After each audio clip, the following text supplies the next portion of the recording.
My name's Anne from Orchid Systems, and today we're going to run through security, why it's important for your Sage 300 system, and the implications of not looking after your security correctly.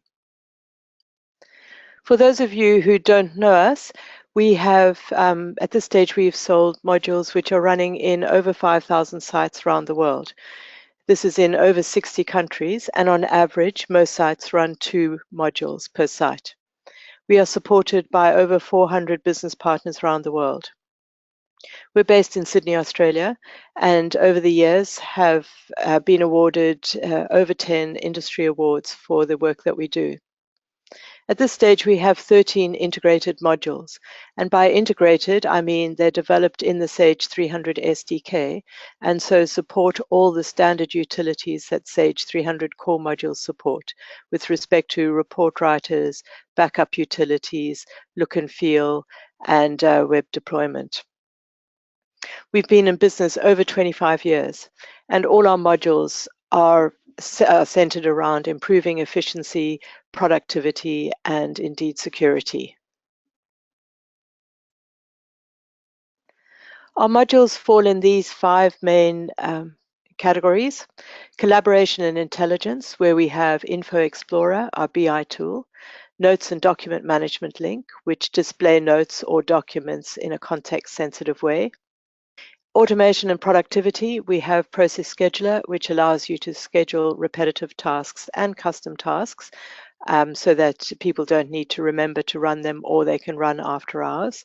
And Report Runner, which allows you to create menus of crystal and financial reports, and using Process Scheduler, schedule them too. Tailoring your system and integration, these 3 modules, Extender, Data Views, and Optional Tables, all help extend either the ability to store extra data in Sage 300 and or have your own custom processes in Sage 300. And I'll be going through the security features of Extender in quite some detail today. Streamlining financial processes, we have EFT Processing for direct debits for customers, vendor payments, and employee payments.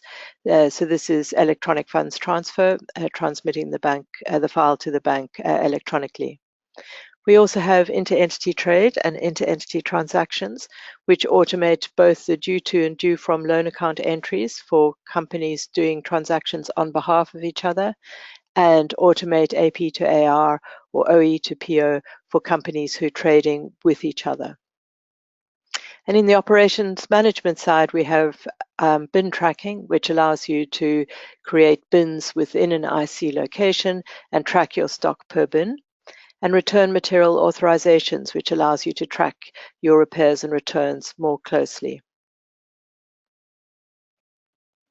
Referring to David's latest blog on security, where he goes into different examples of security breaches and what can be done to detect or even prevent fraud or security breaches, the main categories of security that people should consider with respect to their business is physical security, technical security, and cultural security. So physical security refers literally to the lock on the door, your control of your physical assets, control of the documents, who has access to them, who can take them off site, and control of inventory movements. What documentation do you need before you can take some stock out of the warehouse, etc. So this is all physical, the physical aspect of security. And although technical, the next category I'm going to discuss, can impact physical.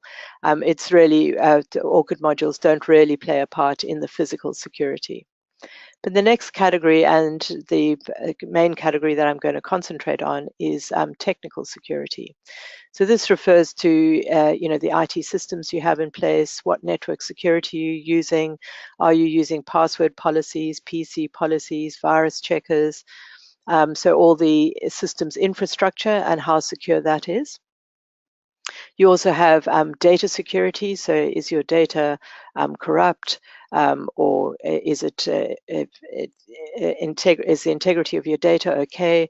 Are you doing regular backups? Have you tested the restore from your backups? All around the physical data side of your the storage and state of your data.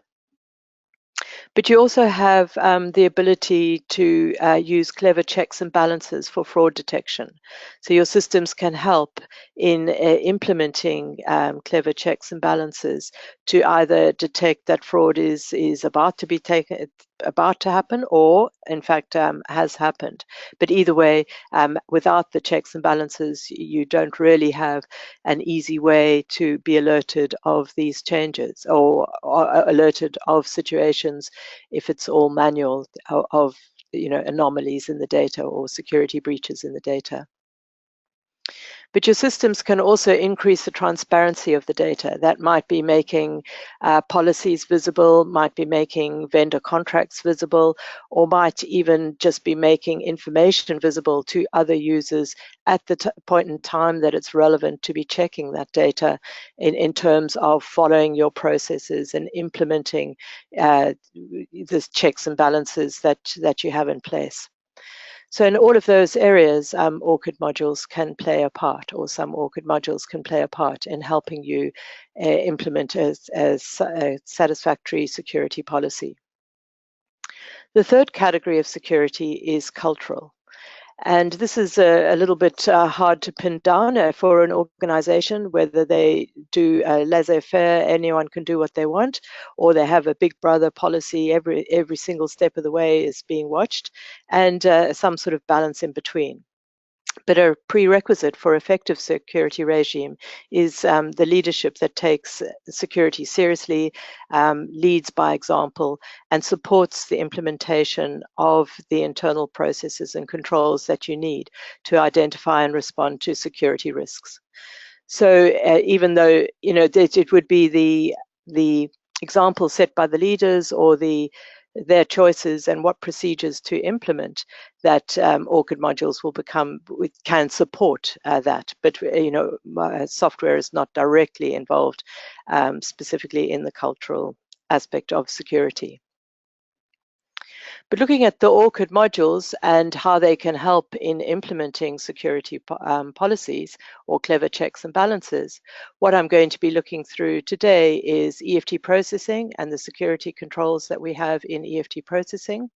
I'm also going to be running through Extender and how you can use Extender to log and alert and implement your own checks and balances, your own custom checks and balances.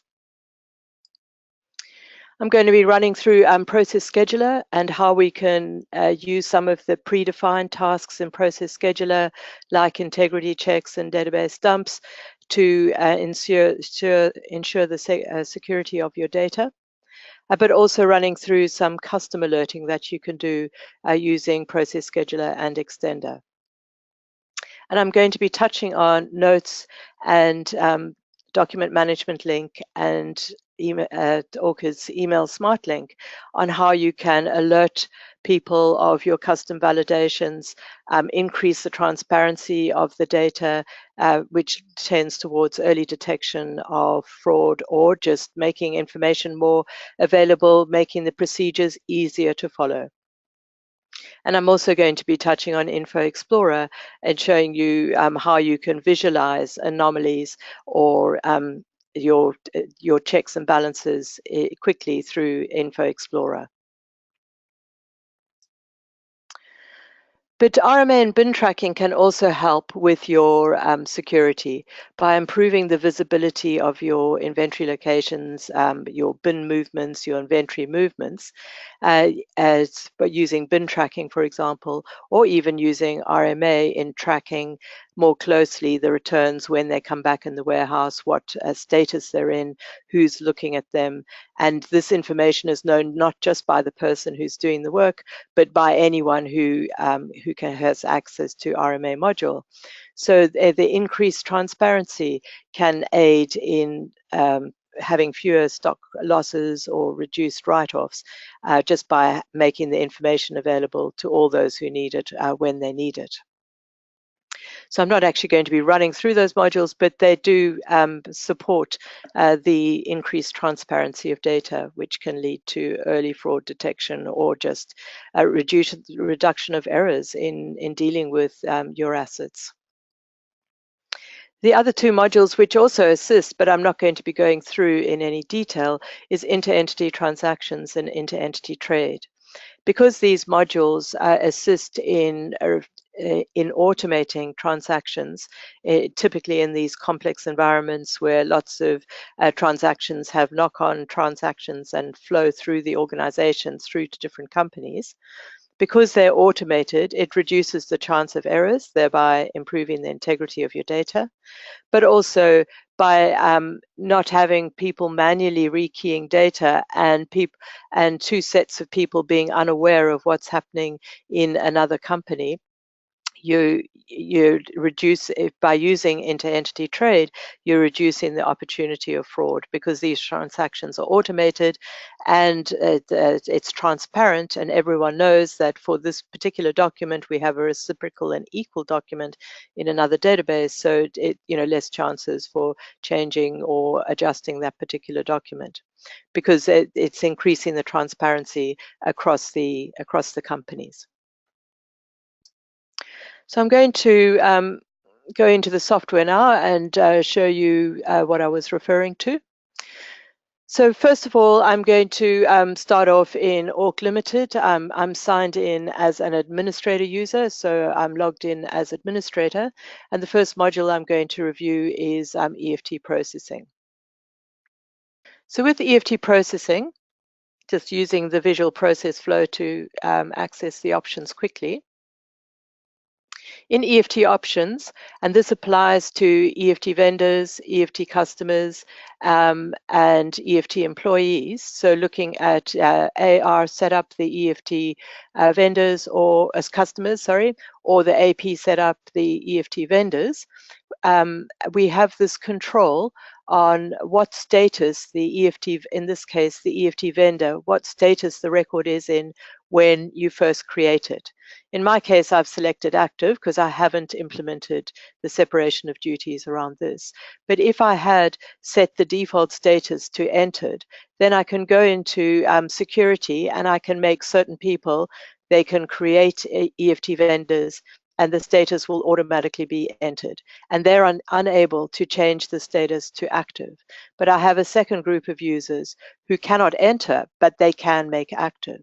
So a second step needs to happen before an EFT vendor, an EFT customer, or an EFT employee is deemed to be active, and to which we can do a EFT transaction.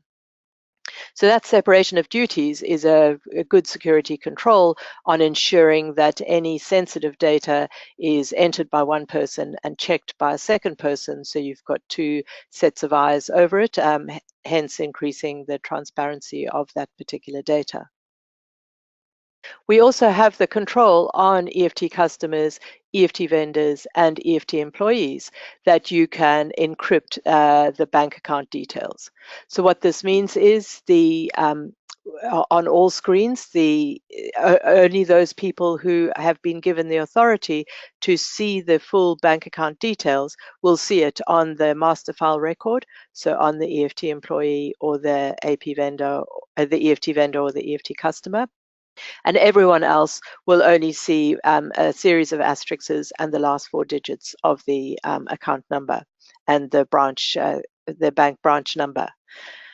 And in all audit files, audit trails, and reports, by default, you will never see the full account number details.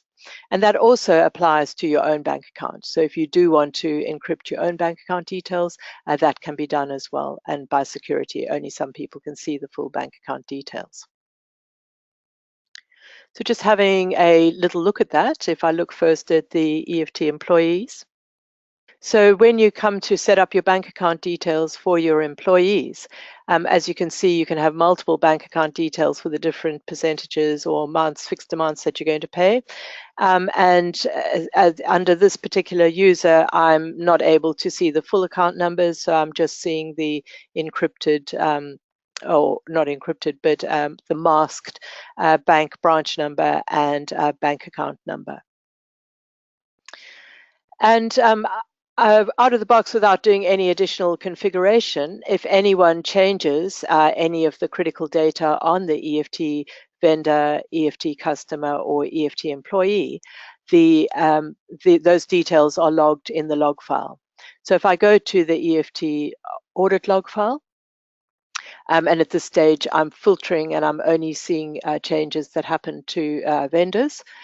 You can see date and time, which user changed which object, vendor, customer, or employee, which vendor it was, customer or employee, and which field got changed from what to what. So although this appears largely the same, underlying this particular case, there would have been, changes to the digits, the earlier digits, which are now being masked. Here's a clearer one, vendor 1200. The account number changed from something 4322 to 4321. But I could change that filter as we were looking at employees. First of all, I could filter this just on my employees and see all the changes that have happened to employees. So it's gone from blank to something. So that's a record that's being first inserted. So EFT is able to increase your security on this critical data by the logging and by the encryption of those fields and by the separation of duties in creating the data in the first place. But just looking at another process in EFT that can, by logging and tracking the data, but also by electronically creating the file to send to the bank, you can, if you're no longer producing checks, you can reduce the risks around the physical production of checks and distribution of them. So just like you can in payroll, you can go create EFT file and select a payroll run to create an EFT file to do your employee payments. On the AP/AR side, you can do an AP payment batch to pay vendors, an AR receipt batch to do direct debits against customers, and an AR refund batch to refund money back to customers. But if I was to select an AP payment batch based on the bank for that for batch number 1, it'll default to the file type that you want to create. So when I click create here, it's going to create me an EFT file formatted for the Canadian CPA 005 format. So that, it's an electronic file, it will be created, which you then import into the bank. So no physical checks and less chance of, or reduced risk in fraud around the production of a physical check. But even if you're not able to use EFT with your particular bank, most banks do support the idea of a positive pay. So even though you're physically producing a check, you still need to send the bank a file, an electronic file of the name and address or all the details that are printed on the check. And then the bank will only honor those checks that they have a positive pay and a match with a physical check. So if you do have to produce checks, you can still use EFT processing to create the positive pay record or file to be sent to the bank, so that only those particular checks will be honored by the bank, increasing the security around the production of physical checks. And while you're producing these files, EFT also keeps a log of the files that were created. So date and time, creation number, who created what batch, whether it was AP, AR, or refunds. And it keeps the track of who created it, where the file was created, what the total dollar value of that particular file was. And if you double click on any one of these lines, it shows you the individual payments that make up that total. Which vendor, in this case, which vendor it was, what bank account details were used, and the amount of that individual check. And as you can see, the bank account details are all encrypted, and these were the bank account details at the point in time when you click create file. So if somebody had subsequently gone and changed it, you wouldn't be seeing what's on the vendor record now, the EFT vendor record now. This is physically what was in the file when it was sent to the bank at that point in time. All good audit controls which improve the security around your electronic payments. The next module that I'm going to go on to is Extender. And we're going to look at some of the security controls that you can implement both out of the box using Extender, but also then through customization using Extender. So the first one I'm going to look at is the Extender log. So using Extender, you can log any field changing on any Sage 300 core view. And by view, I mean it's really a collection of objects, which forms a collection of tables, which forms the object in Sage 300. For example, AR customers or OE orders or PJC jobs, etc. So any core module, you can say any field in any core module, I want to audit somebody changing this value. But you can also do the logging on any third party that the module has been created through the SDK.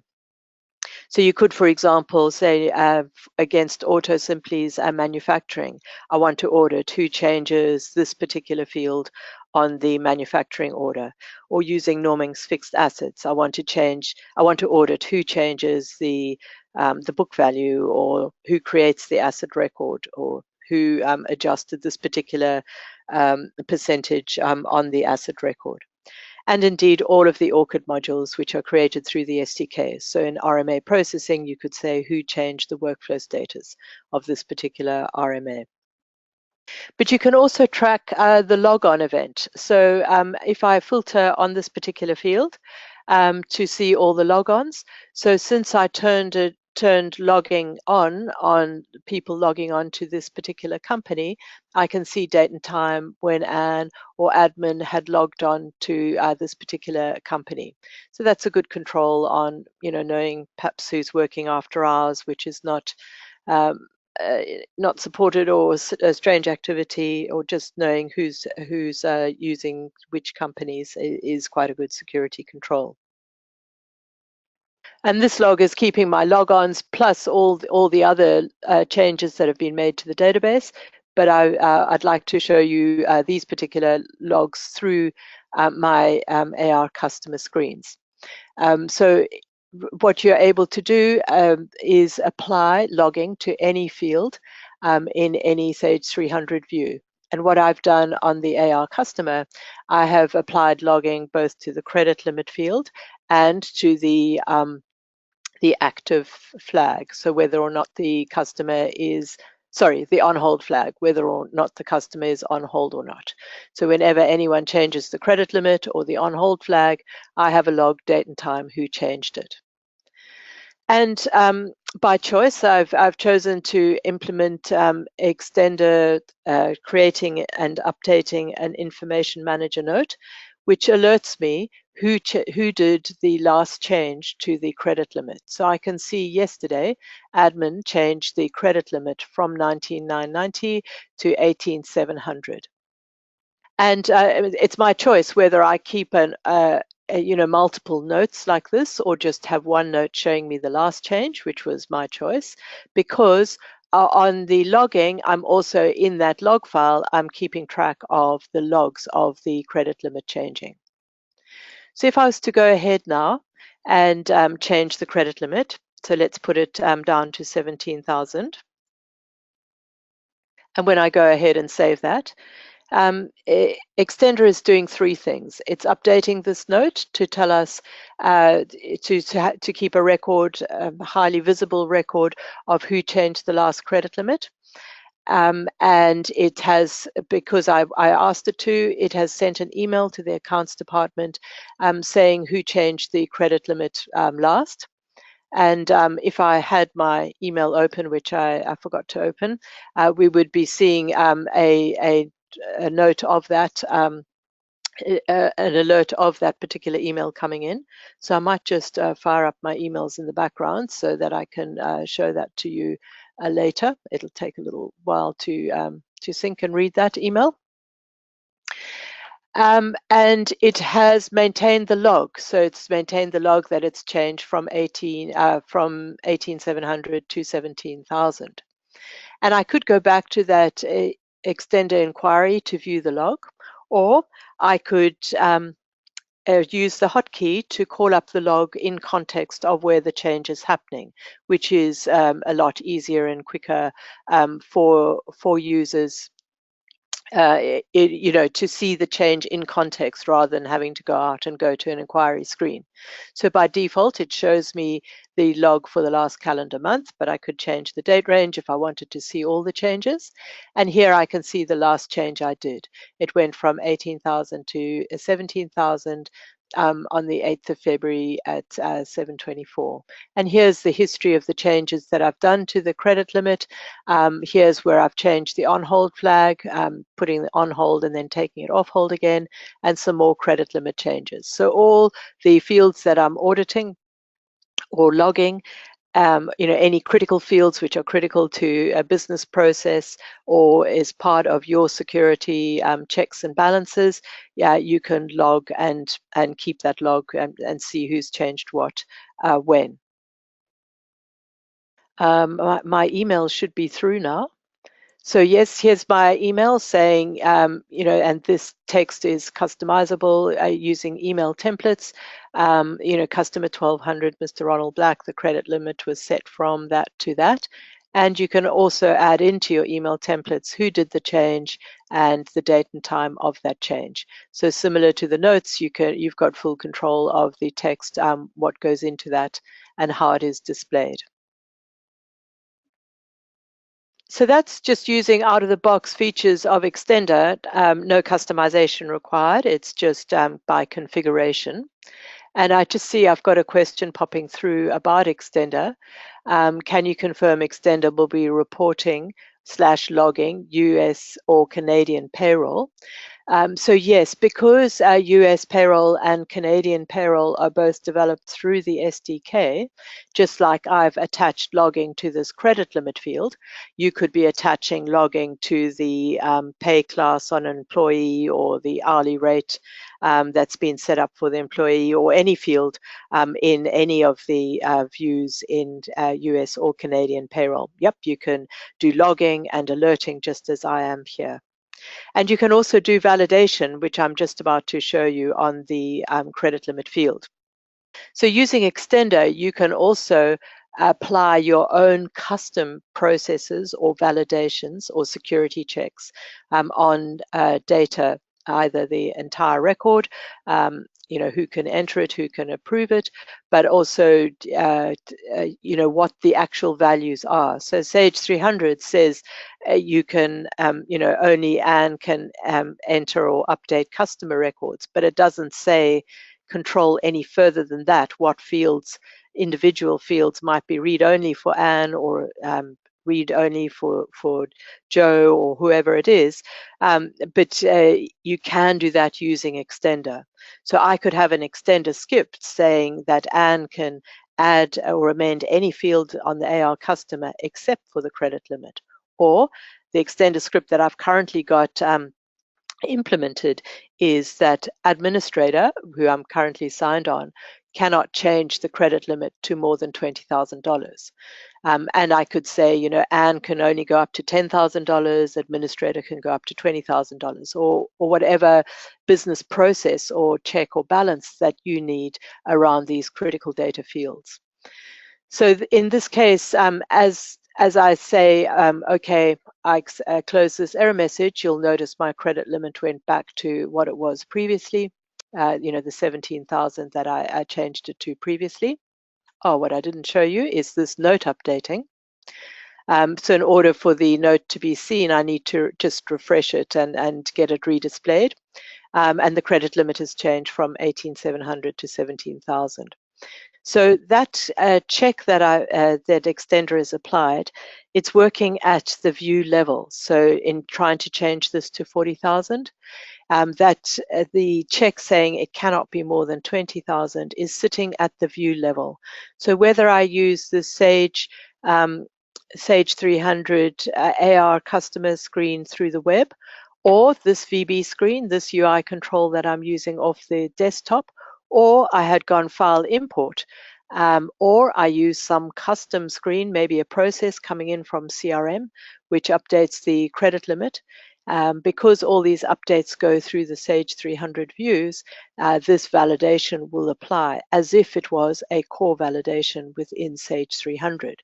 So we apply the script once, and it applies on any access to update that view, and that would by extension apply to your payroll as well. So you might have that Anne can amend certain fields on the on the payroll employee record, but not other fields. I can't change the security class code or the rate, but I could change name and address and that sort of thing. So you can have different levels of security within the broader Sage security of being able to amend employee details or customer details. So that's applying your own custom process or validation or security aid to a security process around a master file record, AR customers, but I could do that around any master file record. And indeed, you can do that around any transaction as well. So in order entry, I have a simple validation. The user administrator is able to change both costs and prices on a sales order. But I still don't want them to change the prices to be so that my margin is less than 10%. So I could have apply this particular script, which although ACPAC security wise, I can change my unit price, extender is going to extend that and say, yes, you can change the price, but not to below a certain, not so that the margin falls below a certain percentage. So if I just enter my item, and a quantity.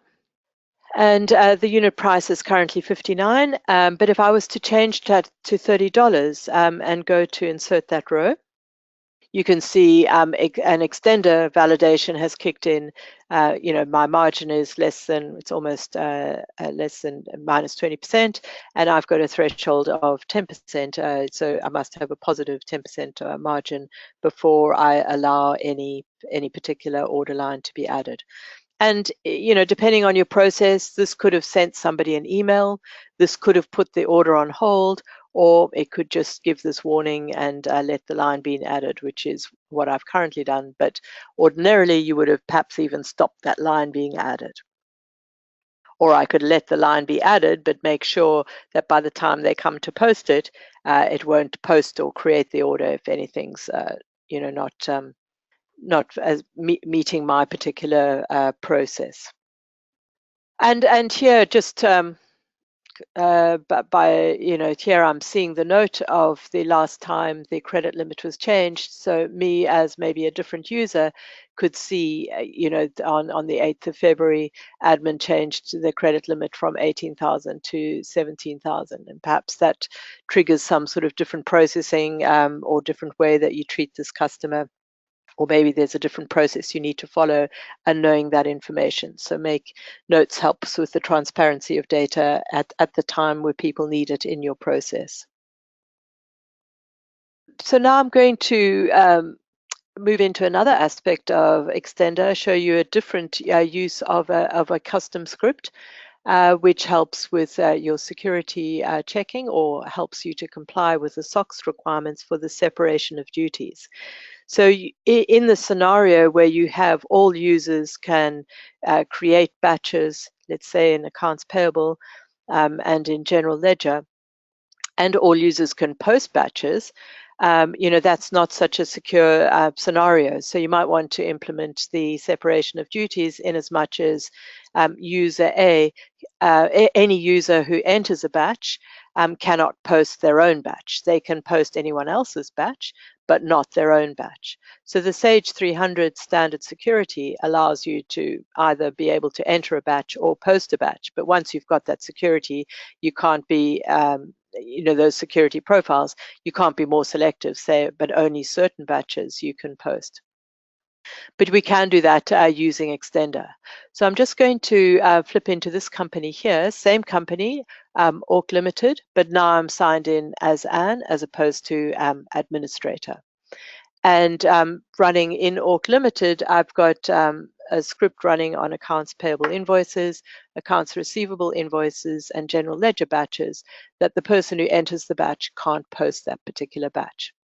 So I'll just quickly go into AP and create an invoice. So this is a invoice, it doesn't matter who it's for. So just so I know which batch I'm looking at. So for vendor 1200, I'll go and do some inventory and maybe make it $5,000. So what that is going to be 5412. And I need an invoice number. And go ahead, and that should let me add it. So as Anne, I have the authority to enter invoice batches, and I also have the authority to post invoice batches. So ordinarily, I could go ahead and go post. But when I do it with my Extender script running, I get a validation message saying that the current user is Anne, and there is at least one document in this batch which Anne created, and it's not going to let this particular current user post this batch. But if I flip back into my my other session where I'm logged in as administrator and go through to that AP transaction now, here's the batch that I've just entered. And either from here or opening it up from inside, I could go ahead and as administrator, I can post that batch. And going through to the GL to see that transaction now sitting in the GL. Here's the AP payment batch. And if I open that up, you can see it's still the way the subledgers work. The original entered by is preserved from the subledger. So again, even at the GL level, Anne could not post this batch, but an administrator could. So it's still flowing through from the subledger.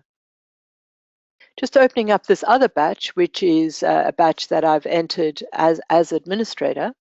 So as administrator, I created this GL batch, which is entered by admin, and I just did an adjustment to inventory.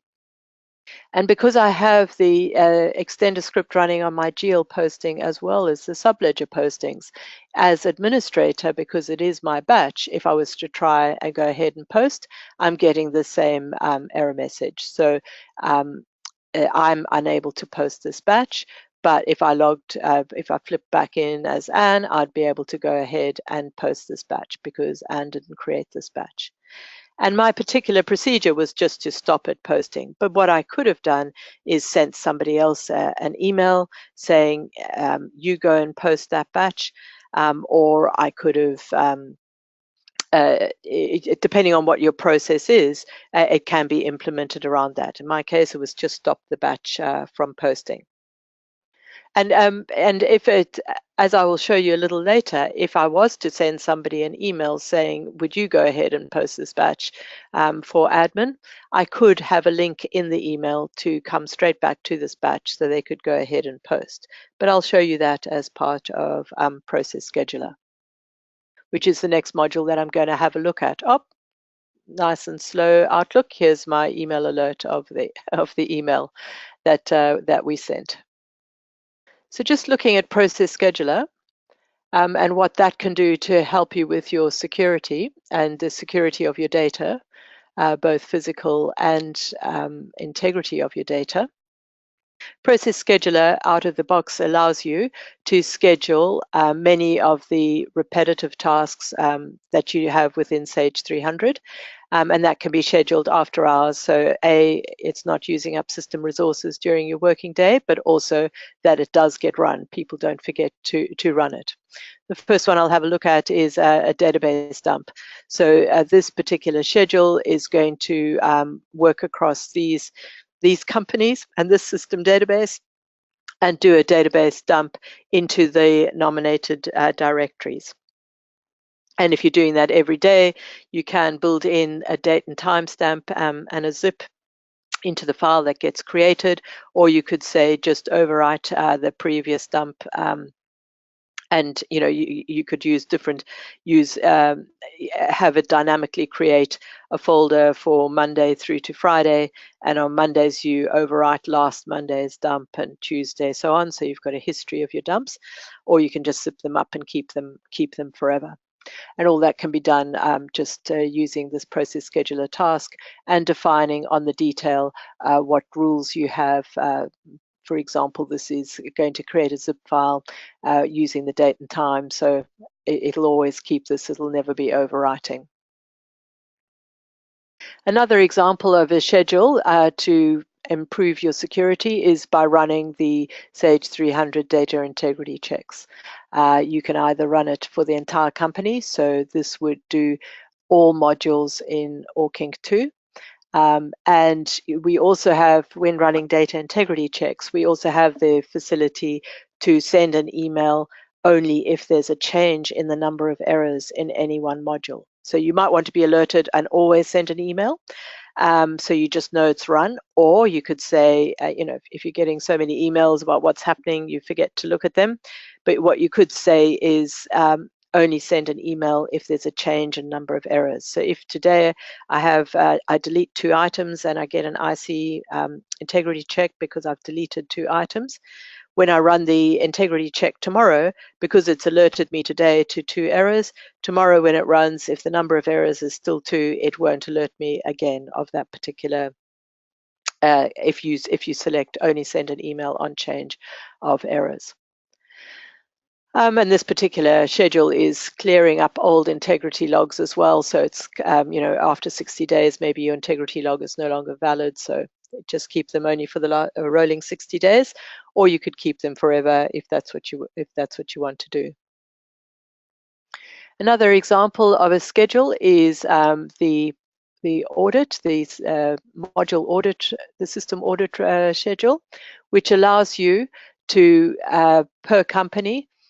So you could run it across all your companies to do a snapshot of what modules are active in this particular company and what product update is active in this particular company. And then it sends an email. And then if you run this every night, it'll only send an email again when one of those, either a new module is activated or a new product update is applied, you'll get another email. So good for auditing what versions of software you're running and keeping a check that you're up to date with your service packs. Another example of a security check that you can do in terms of protecting your disk space. There's nothing worse than running out of disk space during a day end. You end up with corrupted data. So this particular a task will allow you to send an email if a certain drive has less than a nominated number of gigabytes free. So you can proactively free up some disk space before you run a day end tomorrow perhaps and run out of disk space. So Process Scheduler is able to run predefined integrity checks, dumps, and other, securities that you can run for checking your data, the physical or logical aspect of your data. But it can also run custom tasks. So Process Scheduler can run extender scripts. So you can implement your own checks and balances and have those run daily, weekly, or hourly, depending on the frequency of those checks and balances, and have them run automatically and people being notified on the results. So this particular script, this particular schedule is running 3 scripts. 2 of them don't really relate too much to security aspects, but these are sample scripts that are on the website that you can take and adapt to suit your customers' requirements. But this particular one checks your IC item per location to see if it's less than your minimum quantity per location. And if any item is less than that quantity per location, it builds an email to the warehouse manager with a list of all the items that are below the minimum quantity in that location. And there is a hyperlink from the email going back to the IC location. So from viewing the email, you can link back to any IC location record that you want to. The second one is a sample script that sends the sales rep an email based on the AR customer being either over their credit limit or being over terms. So one of their transactions is overdue. So this could be adapted to do only people 90 days overdue or only people 60 days overdue, but the sample script just does anyone overdue, send the sales rep an email with a link back to that particular customer as well. But the script that I'm going to show you the result of the email is this one here, which is check the GL account.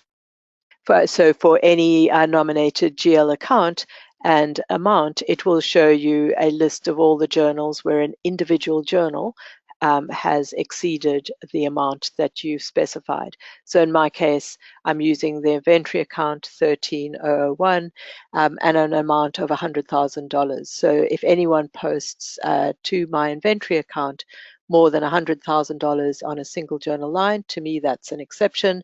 I'm worried about that, so I'm getting an alert any journals that go through like that. So I ran this this yesterday. So if I just go through to my emails, I can have a look at that particular one, and this is this one, I think. So here's an example of the email. So it's telling me that a journal detail for 1301 has exceeded $100,000 in Orchid Limited. And in fact, there's 3 journals that have that, that are in that state. I have, journal 1, entry 1, journal 150, batch 153, entry 17, and batch 167, entry 12. And as you can see, as I'm mousing over the link, it's telling me which company, which screen to use, and which entry to open up. So if I was to open one of these and open the hyperlink, if I wasn't already logged on to Sage 300, it would prompt me to log on. But it's because I am logged on and this company is currently the active one, it's straight away able to open up GL batch 167 entry 12. And I should have included in the email what line number it was, but I need to scroll down for an amount which is greater than 100,000 going to the inventory account. It's a little bit further down. I think it's this one here. No. Anyway, it's this one here. So to my inventory account, the amount on the email is in the functional currency. So there's my 215,840.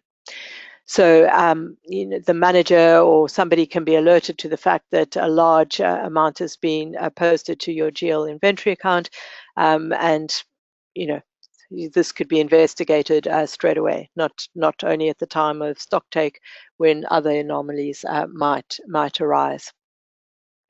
But another example of a script that could happen is if you think about your clearing accounts, which all should be 0, the net movement should be 0 at month end. So perhaps a script very similar to this could send an email to somebody showing all the clearing accounts that you've indicated somehow to be validated as part of this run. And you could perhaps run the schedule, the day before month end, the day of month end, the day after month end, or however often that you want.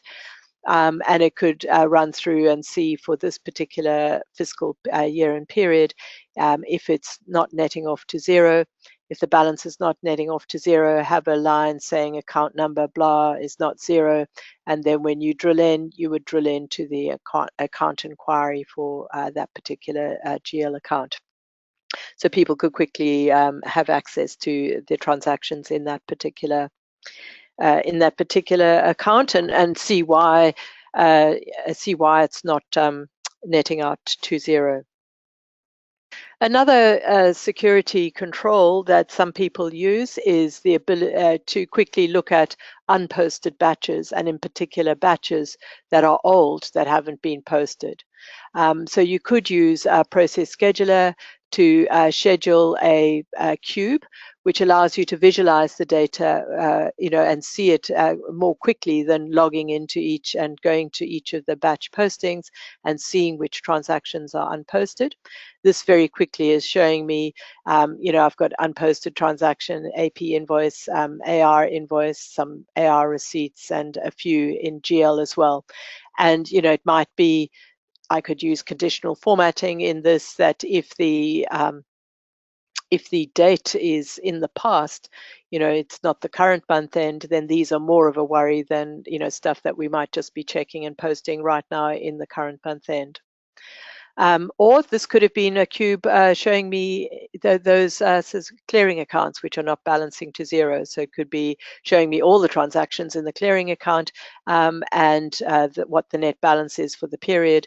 And from here, you could drill in as well to either to the account inquiry or back into the GL posting if you do bring in all the posted details for those particular clearing accounts. And from Info Explorer, again, you can also drill down. So if I wanted to see, that's quite a current one, but if I'm in 2020, why on earth is this batch in 2019 not posted? So I could, drill through and go into the batch inquiry. Oops. I need to get back to the screen. So because I've got multiple sessions open, it's asking me which particular one do I want to go back into, and that's taking me into batch 196, entry 1. So I could have a look as to, is there a good reason why this is not posted? Perhaps, you should be using notes around GL batches and put a note here as to if a batch can't be posted yet, so everyone knows why that anomaly is happening, or why that process is not being followed through for this particular one. So that pretty much wraps up the software that I was going to show you around security aspects. So what we've seen in EFT processing, we've seen both by creating an EFT file or a positive pay file for the bank, your security is increased, or you can reduce the risk of check fraud. But by logging the fact what files are created, what date and time, you're also increasing the transparency of what people are doing and implementing better procedures around the security of these EFT files. And we also saw that we could have the separation of duties, who can enter, who can approve EFT customer, vendor, and employee details. And by using the encryption of the critical data, the bank account details, you improve your security as well. And the other logging of anyone changing any EFT employee, EFT customer, or EFT vendor's bank account details, and any other field on the EFT employee or vendor or customer record. By auditing date and time, who changes what, you're making people more accountable for what they're doing. In Extender, we saw that the out-of-the-box logging, alerting, and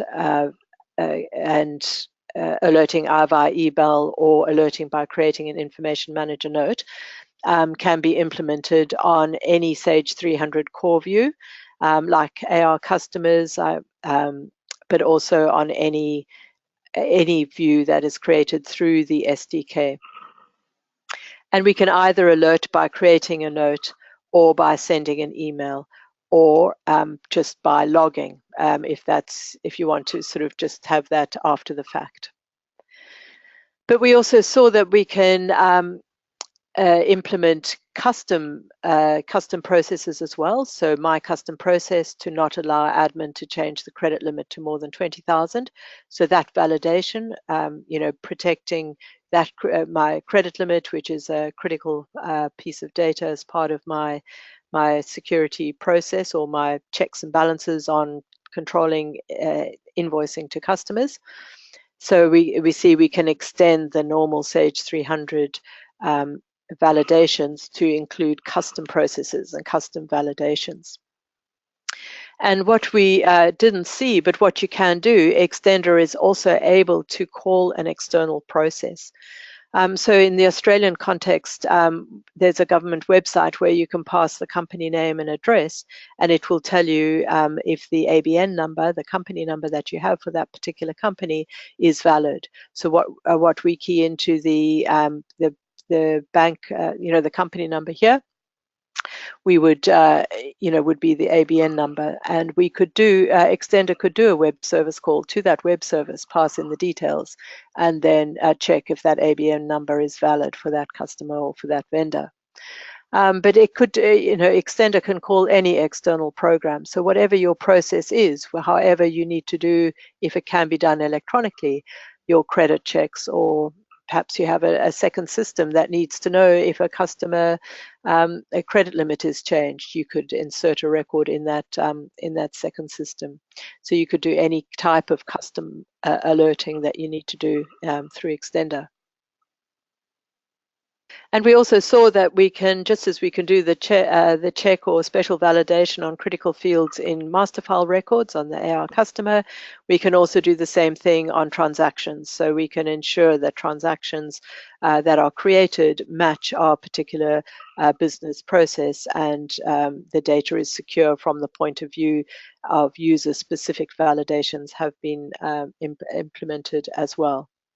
And we saw the basic SOX requirement of a separation of duties of who enters a batch, cannot post the batch, and that can be quite simply implemented using Extender.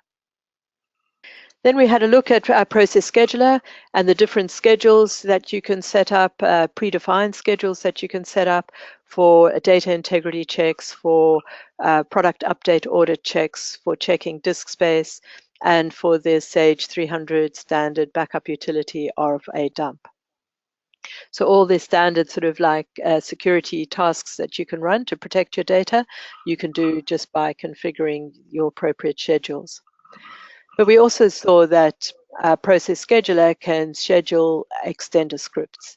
So you can also schedule your own custom alerting or checks and balances around Sage 300 processes.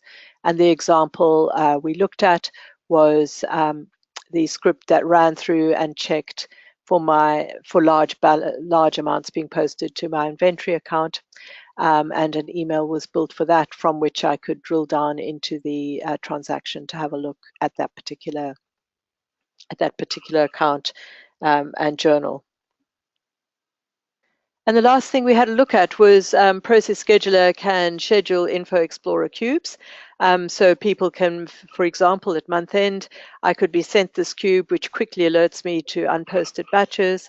And from the cube, I can drill through and have a look, why are those older batches unposted, and take remedial action around that. But we also discussed, this could have been a cube of all my suspense accounts or clearing accounts that should have been netted off to zero and weren't netted off to zero, or perhaps a cube on my suspense account so people can see how much is sitting in suspense for that month, and perhaps your procedure is it has to be, the suspense account also has to net off to zero before you can approve the month end.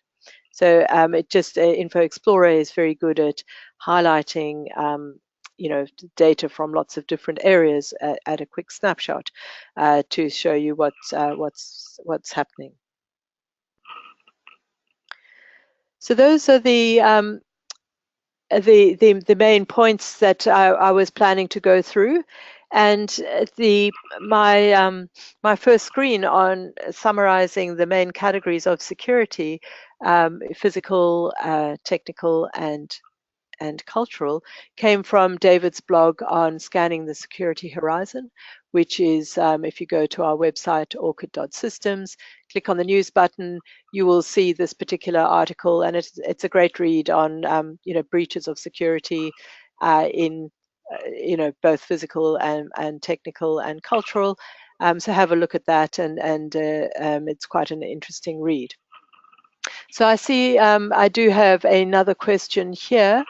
Will I be sharing our PowerPoint presentation for business partners to use?